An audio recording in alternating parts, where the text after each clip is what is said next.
What's up? I'm Crimson Mods, and today we're taking a look at the Nerf Quetaliator.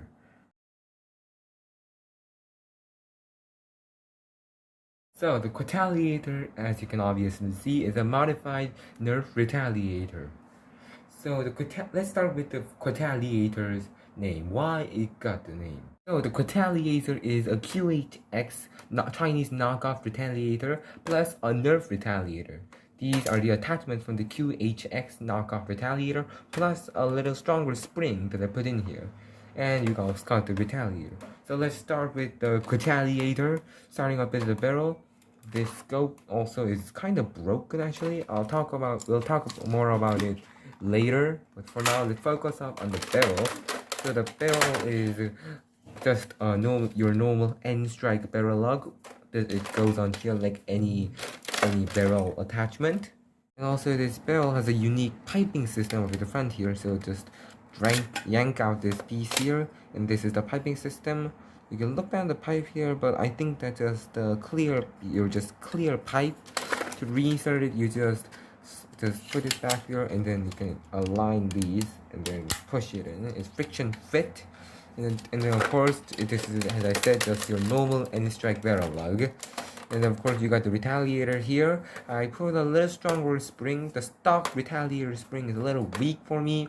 It doesn't have enough power, so I put a stronger spring in here so that it has a little more power than a stock Retaliator.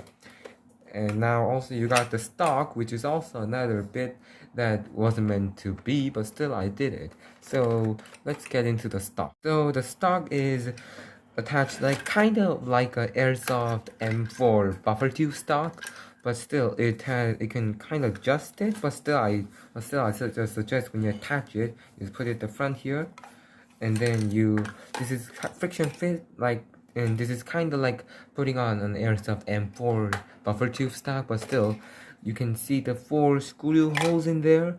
I pulled the original end strike stock attachment point off, and then this was pieces left.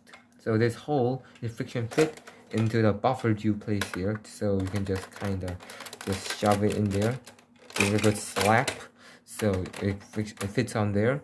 And then, but you can't use it like this because when you stock it, the part just drags forward. So the length is actually same to a Retaliator stock, but I guess it's more sturdy because these are metal bars. And then of course you got the better, this bumper pad that fits on your shoulder is way more comfortable than a Retaliator stock. So this is an overall better stock. There's something else unique about the Quetaliator. Its back. This isn't a normal strap. It's from a luxury back strap. You can adjust it with this, I guess. But this barrel attachment here isn't really that well detachable because it's kind of woven in here. So you gotta pull this pin out, and then you gotta pull a bunch more. So it's a little hard to pull it out. But the stock part is way easier to pull out than the barrel place. So this ring is connected with one of those $1 laser pin, but connected here, so you can kind of pull it out, but still I don't see why you should. But this laser pin I guess is very detachable, so just pull it out, and you can just yank it back in. So it's very cool, but still this part isn't very detachable, but this part is. Now with the good stuff, there is also a problem with the Quetaliator, the scope. Now, if you follow Jolt Kingdom Discord, or as you may know, Jolt King 627, you will have already seen this on General Nerf.